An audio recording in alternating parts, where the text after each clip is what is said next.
Hello, and welcome back to my channel, Miss Linda Belky Quilts. And I'm Linda.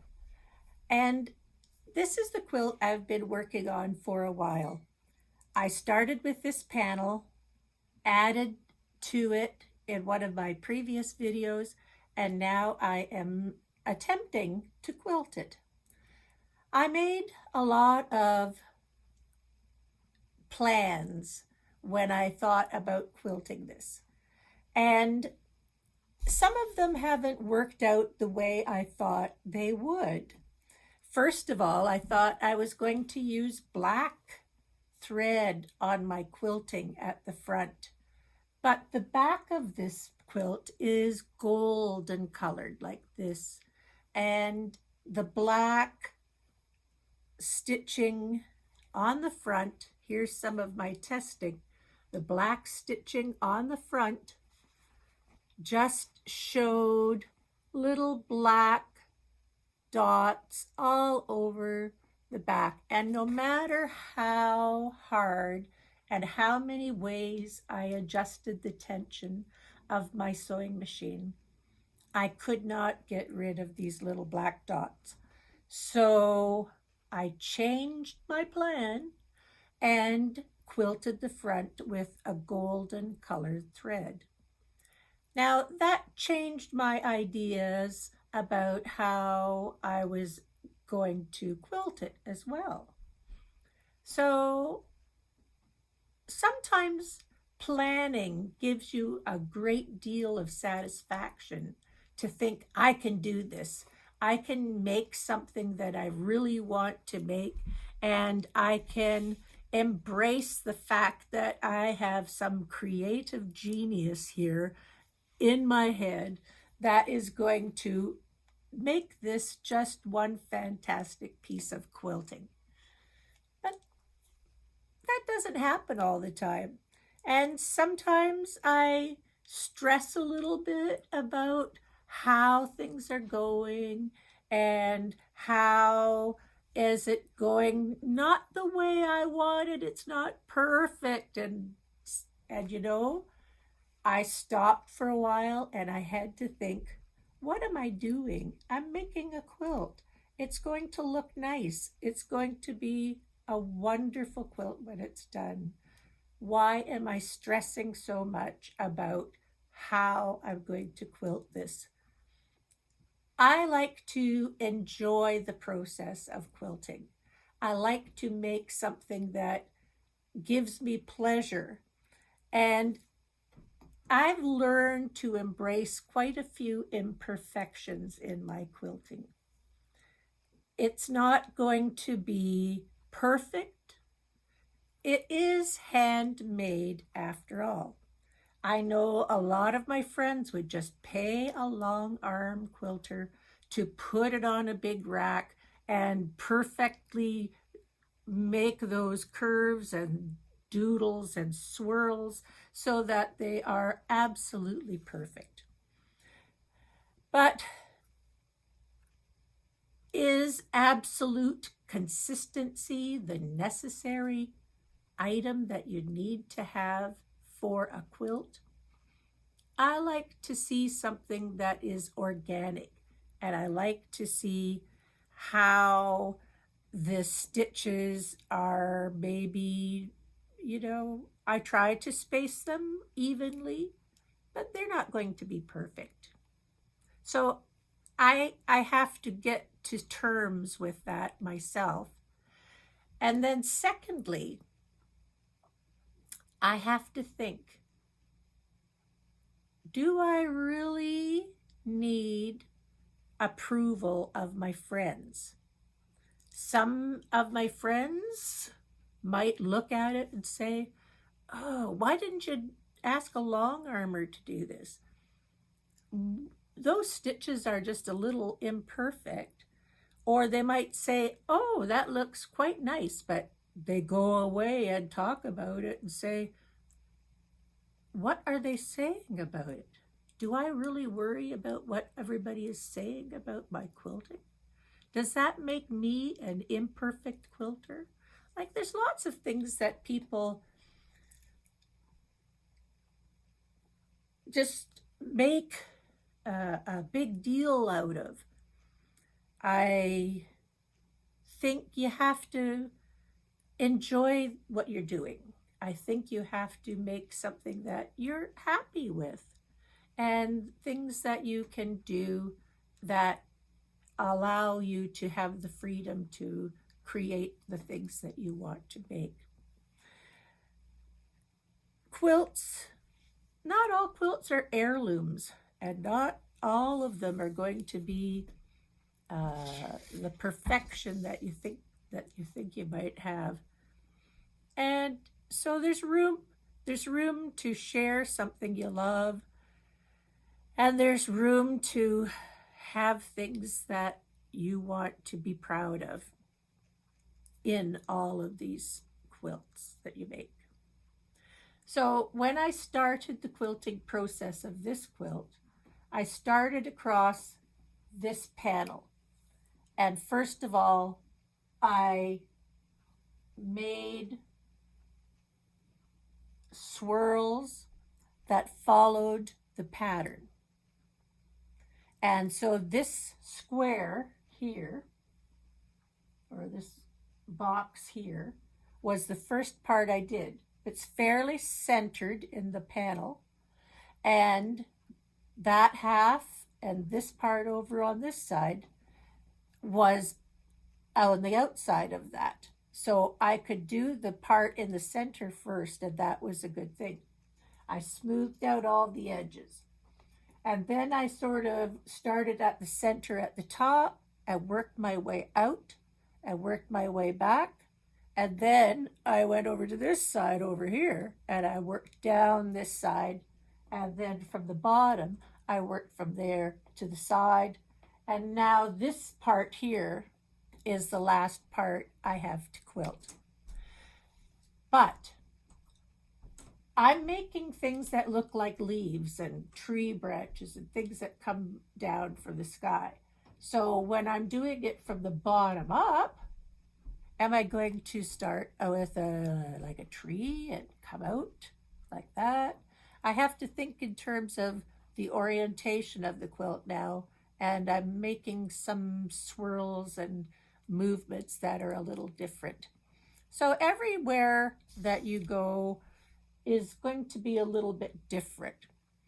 And I also added some birds and a fence and all these things, so I've got to think about it. And some places, the gold thread that is the top stitching thread doesn't give me enough emphasis that I like. So I might try to add some darker threads in a few places as well. It's organic, it's free flowing, and I just am trying different things that are creative, and I'm trying to figure out as I go along. It's a process. That's what it is. It's a process. So I'm getting back to the quilting today. It's been a while since I've posted anything on YouTube, so I hope you haven't missed me too much. But it's kind of hard for me to show you while I'm machine quilting where it's going. So I'll see how it goes. Machine quilting a big piece of fabric is a little bit tricky. You have to try to move the whole piece of fabric evenly and consistently. But when you are moving it in circular directions, it becomes a bit more difficult. I think you have to embrace the fact that your quilting might be a bit organic. It's not going to follow the lines perfectly. And I love the fact that if you make enough quilting to cover the basics, you can do really free-flowing motions, and I think it looks a bit artistic, not machine-made or just created by a computer. It's handmade. It's something that you have formed yourself. And I embrace the fact that things are not going to be perfect. I try to not fold the fabric over and have pleats and tucks. That's something that is going to be an issue when you use the quilt. But making free form shapes, enjoying the process of creating swirls and twirls and imitating art, I think is a process that is very creative, and it helps to free yourself and allow yourself to be as good as you can be. Maybe not perfect, but as good as you can be. And if you enjoy it, embrace it, and think, I've done that, I can make something that looks quite nice, and I enjoy the process. When I start, I have that piece of chalk. It's a dressmaker's chalk, and it will rub off very easily. But I have a basic shape or a basic flow of motion that I'm going to follow. I draw a few lines on. I make connections so I can see where I might want to go, and add shapes where something needs to be filled in to give some color or some definition. I like the organic flow, the way that the stitching can free itself. The biggest thing is trying to keep your stitch lengths even, keep them modified so they don't get tucked up underneath, and just enjoy the process. Sometimes I go over the same line twice. That's all right. A lot of people do that when they are stitching with a long arm as well. My stitches might not be perfectly uniform, and probably some people are going to say, oh, that is not very good, and it doesn't suit the quilt, or it's not evenly distributed, and she's left parts out, and there's all kinds of people who are going to give you comments about how bad it is. Maybe they're just not willing to try themselves. I like to try these things out. I like to make things that I can do, and I try to enjoy doing it at the same time. One of the frustrating things I'm finding today is I don't know where to put my iPad so I can record this. Sometimes all you get is a big lump of fabric that's folded over, but I'm having difficulty with the most part with keeping the camera angles so that you can at least see something that I'm doing. It's I'm in a corner here, and I'm trying to do 2 or 3 things at the same time. That's one of the stalling points. I've gone back and done some things over 3 or 4 times because it's not showing up on the camera. But I'm trying my best, and I'm doing the things that I like to do, and that's what is important to me.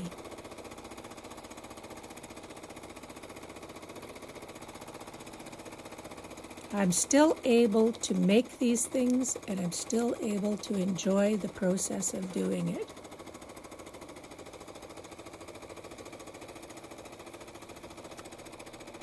I think that's the whole purpose of my quilting journey. I'm quilting to express myself. I need to be comfortable. I am getting older. I need to be able to withstand some of the rigors of quilting. It is a physical exercise. And I really like expressing myself through this creativity. It's really quite fun.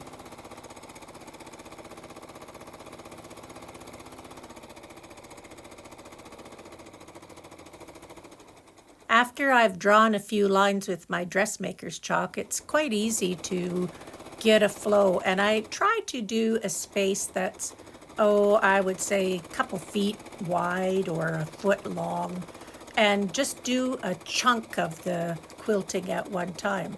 That's how much I can control with my hands and my arms. I use my elbows a little bit to move the fabric around, and I'd be lost without those gloves. Those gloves have good tips and they allow me to move the fabric quite well. It's interesting to watch from afar and look at what I've recorded. I know I don't follow the lines perfectly, but when I'm quilting, I have to improvise. And it's kind of fun to see what happens.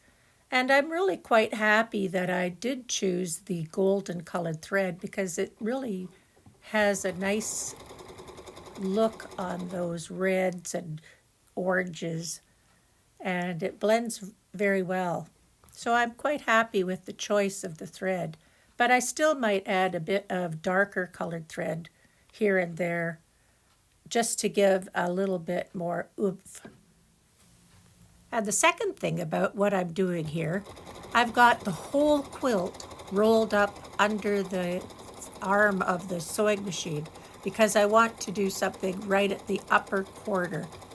I wanted to do it in this orientation because I want those branches to come towards me in the same fashion as they did at the other side. But I really need to turn the whole quilt upside down so I don't have all of the quilt rolled up under the free arm. I just need to have it hanging off over the side. So the rest of the quilt I'm going to have to do from the bottom up so that my edge is right there and I can hold it carefully. So next part is going to be bottoms up. I always hang it up on the wall when I've done a section, and I check the back to make sure there are no tucks and no puckers, and I check the stitching at the back. But I did use some red colored thread on some of the areas, and that made it stand out a little differently from the golden color thread. But I just kept working at it, and bit by bit it's finished now, and I put a binding on and it's done. Thanks for watching. I hope this has given you some information.